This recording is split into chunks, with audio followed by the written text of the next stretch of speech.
Bicarakan Allah bila ilmin, tanpa ilmu.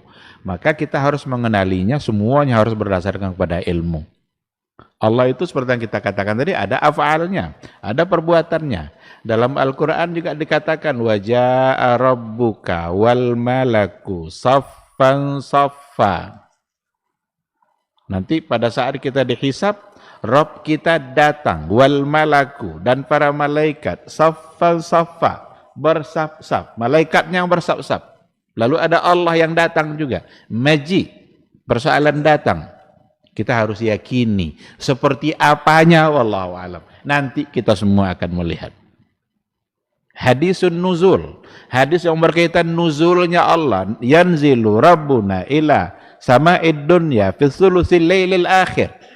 Rabb kita turun pada setiap sepertiga malam terakhir ke langit dunia. Dia menunggu-nunggu siapa yang akan berdoa, dia akan kabulkan. Siapa yang minta ampun, dia ampunkan. Yang beristighfar, dia terima. Bertaubat, dia terima. Ada hadis, dan hadisnya sahih. Berarti ada hadisun nuzul. Imani itu, percaya itu. Seperti apanya? Wallahu alam. Tidak mesti kita menolak hanya dikarenakan oleh ada kaidah-kaidah akal yang sebelumnya sudah dirumuskan oleh pemikir-pemikir Yunani pada masa dahulu. Dibuat-buatkan kaidahnya. Kalau seandainya turun, berarti ada yang tinggal tempat sebelumnya. Berarti aras kosong kalau Allah turun. Ini udah mulai sebagai alasan untuk menolak. Padahal dulu ketika ayat itu diturunkan oleh Allah dan ketika Rasul menyampaikan hadis-hadisnya tentang Allah, tidak ada satupun di antara sahabat yang mempertanyakan dan menolaknya. Semua mereka percaya dan apa yang ada dalam Al-Quran dan yang disampaikan oleh Rasulullah SAW. Terkait dengan zatnya, Allah itu punya zat dan Allah memperkenalkan di antara zatnya yang ada seperti apa. Bukan sepertinya yang harus kita cari, tapi informasi yang datang tentang zat Allah Subhanahu wa ta'ala. Dan semua itu harus kita yakini. Wujuhun yawma idzin nadhirah ila rabbiha nadhirah. Hari itu nanti orang-orang beriman wajah mereka semua berseri-seri. Kenapa berseri-seri? Ila rabbiha nazirah. Karena ketika itu mereka diberikan kesempatan memandang kepada wajahnya Allah. Percaya itu, harus diyakini. Karena kalau kita tolak itu, jangan-jangan kita tidak termasuk orang yang mendapatkan kenikmatan itu. Karena itu hanya kenikmatan yang diberikan kepada orang-orang yang beriman. Jangan ditolak hanya karena kaidah-kaidah logika yang seperti kita katakan tadi. Oh, kalau begitu punya wajah berarti sama dengan makhluk. Siapa yang bilang sama dengan makhluk? Karena tidak ada satupun dan tidak pernah Nabi menyampaikan seperti apa wajahnya Allah Subhanahu wa ta'ala. Nabi justru malah berdoa. Ada doa Nabi, Allahumma inni as'aluka lazatan nadhari ila wajhikal kirim.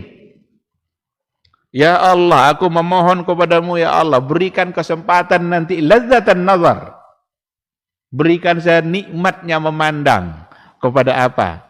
Ila wajhikal karim, kepada wajahmu yang mulia. Itu Nabi yang berdoa nama. Tidak ada nabinya punya wajah itu kuartiganya, tidak ada orang. Karena semua orang paham ketika dikatakan wajah, orang semua tak paham maknanya.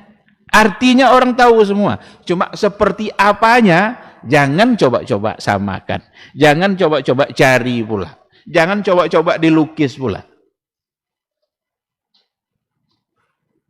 Karena wajah sesama makhluk saja tidak sama, apalagi antara makhluk dengan Khalik.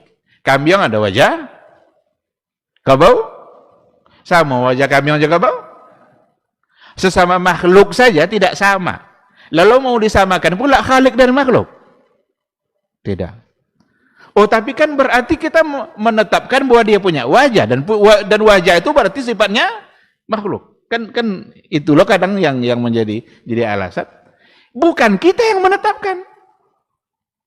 Tidak awak yang menetapkan, Allah yang menetapkan untuk diri dia. Yadullahi fauqa aydihim. Tangan Allah berada di atas tangan mereka.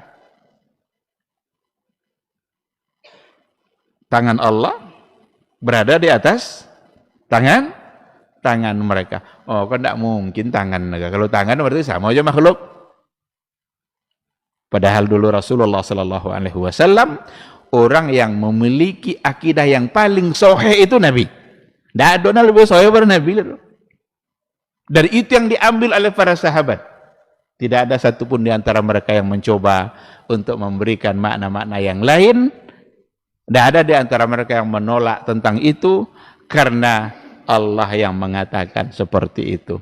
Jadi kalau tidak berdasarkan kepada dalil, tidak berdasarkan kepada ilmu yang sahih, maka akan terjadilah penyimpangan-penyimpangan. Maka penyimpangan itu rata-rata terjadi dikarenakan oleh keluar dari al-ilmu sahih.